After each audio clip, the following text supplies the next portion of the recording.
Recipe தமிழா நேயர்கள் அனைவருக்கும் வணக்கம். நான் உங்கள் உமா முருகேசன். இன்றைக்கி நம்ம இந்த வீடியோவில் என்ன செய்ய போகிறோன்னு பார்த்தீங்கன்னா, பஜ்ஜி போண்டா மிக்ஸ் எப்படி செய்கிறதுன்னு பார்க்கலாம்.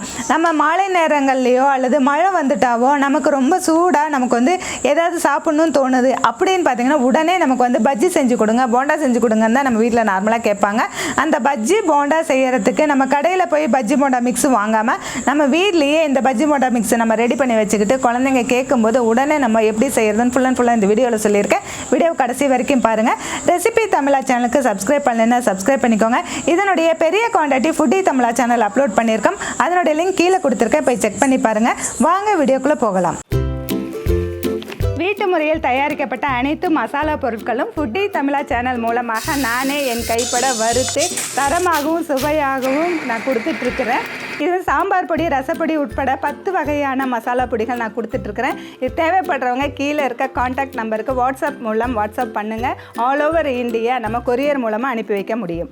பஜ்ஜி போண்டா மிக்ஸ் செய்ய தேவையான பொருட்கள்: கடலை மாவு 1/2 கிலோ, அரிசி மாவு 1/4 கிலோ, வரமிளகாய் தூள் 30 கிராம், உப்பு 25 கிராம், சோடா உப்பு 1/2 டீஸ்பூன், பெருங்காயத்தூள் 5 கிராம். இப்போ நம்ம பஜ்ஜி போண்டா மிக்ஸு செய்கிறதுக்கு நல்ல தரமான கடலை மாவாக இருக்கணும். கொஞ்சம் விலை ஜாஸ்தியான பரவாயில்ல. கடலை மாவில் நிறைய ஐட்டம் இருக்குது. நீங்கள் 80 ரூபாய்க்கு இருக்குது, 90 ரூபாய்க்கு இருக்குது, 100 ரூபாய்க்கு, ஒவ்வொன்றிலையும் ஒவ்வொரு மிக்ஸ் இருக்கும். ஆனால் நல்ல தரமானதாக கடலை மாவில் எந்த மிக்ஸும் இல்லாமல் நம்ம எடுத்து செய்யும்போது கலந்து வச்சோம்னா ரொம்ப நல்லாயிருக்கும். அதனால் இந்த கடலை மாவு 1/2 கிலோ எடுத்திருக்கோம். அது கூட பார்த்தீங்கன்னா நம்ம வீட்லேயே அரைச்ச அரிசி மாவு தான் நான் சேர்த்துறேன். நீங்கள் கடையில் வாங்கின அரிசி மாவு இருந்தாலும் பரவாயில்ல, இது சேர்த்துக்கலாம். அது கூட பார்த்தீங்கன்னா நம்ம எடுத்து வச்சுருக்க பெருங்காயத்தூள், உப்பு, வரமிளகாத்தூள், சோடா உப்பு எல்லாமே நல்லா கலந்துட்டு நம்ம ட்ரையான ஒரு சம்படத்துலையோ இல்லை பாட்டில்லையோ நம்ம ஸ்டோர் பண்ணி எடுத்து வச்சுக்கலாம்.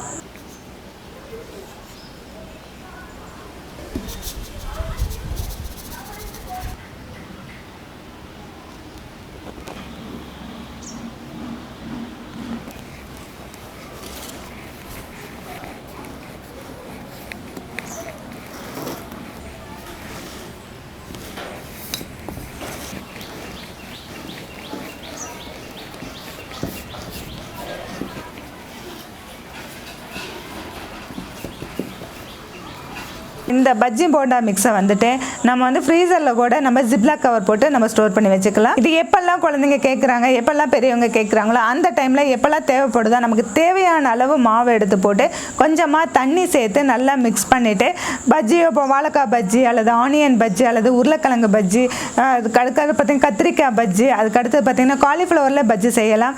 இப்படி நிறைய பஜ்ஜிகள் செய்யலாம். இப்போ இந்த பஜ்ஜி போண்டா மிக்ஸில் பார்த்திங்கன்னா பேபி கார்ன் இருக்கும், அதில் பஜ்ஜி செய்யலாம். குடமிளகாவில் பஜ்ஜி செய்யலாம்.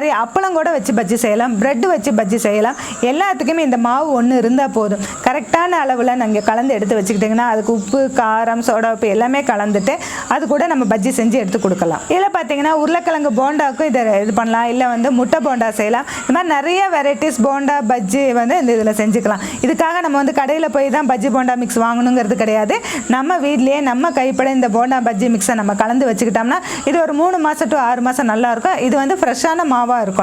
நம்ம மாவு ஏற்கனவே 3 மாதம் கழித்து நம்ம கலந்துருந்தோம்னா அது சீக்கிரமாக பூச்சி பிடிக்கும். அதனால் நம்ம ஃப்ரெஷ்ஷான மாவை கலந்து வச்சோம்னா 3 மாதம் to 6 மாதம் வரைக்குமே வச்சு நம்ம யூஸ் பண்ண முடியும். இந்த போண்டா பஜ்ஜி மிக்ஸ் வச்சு நம்ம இப்போ வாழைக்காய் பஜ்ஜி செய்ய போகிறோம், ஆனியன் பஜ்ஜி செய்ய போகிறோம், காலிஃப்ளவர் போண்டா செய்ய போகிறோம். வாங்க இப்போ நம்ம தேவையான அளவு பஜ்ஜி போண்டா மிக்ஸ் எடுத்து ஒரு கப்பில் போட்டுக்கலாம். இப்போ நம்ம கலந்து வச்சுருக்கிற பஜ்ஜி மிக்ஸ், அதாவது பஜ்ஜி போண்டா மிக்ஸை இந்த மாதிரி ஒரு பாத்திரத்தில் சேர்த்துக்கலாம்.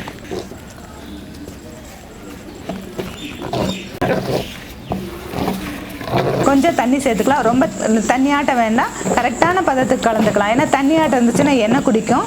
கரெக்டான பதத்துக்கு நம்ம கலந்தாச்சு. இதில் நம்ம சீவி வச்சுருக்க வாழைக்காய் சேர்த்து நம்ம வாழைக்காய் பஜ்ஜி செஞ்சுக்கலாம்.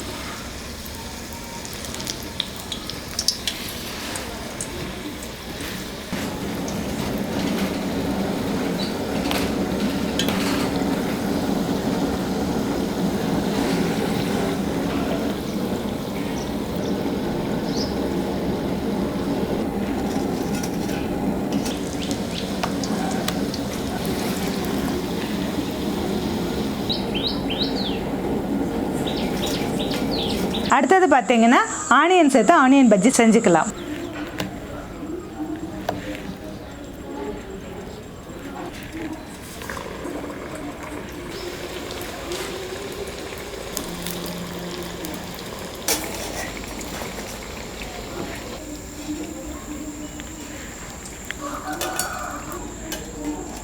அடுத்தது இந்த காலிஃப்ளவரை நம்ம வந்து தண்ணியில் உப்பு போட்டு ஒரு 10 நிமிஷம் அதை நல்லா வேக விட்டு ஒரு அரை வேக்காடு வந்ததுக்கப்புறம் எடுத்து வச்சுக்கலாம். அந்த காலிஃப்ளவரில் நம்ம சிறிதளவு வரமிளகாத்தூள் உப்பை சேர்த்து நம்ம கலந்துக்கிட்டு அது கூட வந்து டிப் பண்ணி நம்ம போண்டா செஞ்சோம்னா ரொம்ப சூப்பராக இருக்கும்.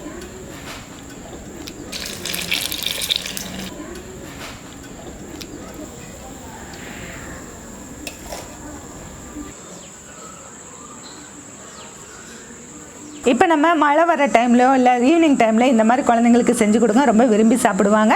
இந்த வீடியோ பிடிச்சிருந்தா லைக் பண்ணுங்கள், ஷேர் பண்ணுங்கள். வீடியோ பற்றின கருத்துக்களை கமெண்ட் செக்ஷனில் கமெண்ட் பண்ணுங்கள். ரெசிபி தமிழா சேனலுக்கு சப்ஸ்கிரைப் பண்ணலைன்னா சப்ஸ்கிரைப் பண்ணிக்கோங்க. இதனுடைய பெரிய குவான்டிட்டி நிறைய அரைச்சி நம்ம வச்சுக்கிறோம், அதில் நிறைய கலந்து நம்ம வச்சுக்கிறது, இல்லை ஒரு கடைகளுக்கு நம்ம வந்து இந்த மாதிரி ப்ரிப்பேர் பண்ணி வைக்கிறது அளவு பெருசாக சொல்லுங்கன்னு நீங்கள் நிறைய பேர் கேட்பீங்க. அது வந்து ஃபுட்டி தமிழா சேனல் அப்லோட் பண்ணியிருக்கோம். அதனுடைய லிங்க் கீழே கொடுத்துருக்கேன், போய் செக் பண்ணி பாருங்கள். மீண்டும் அடுத்த வீடியோவில் சந்திக்கலாம்.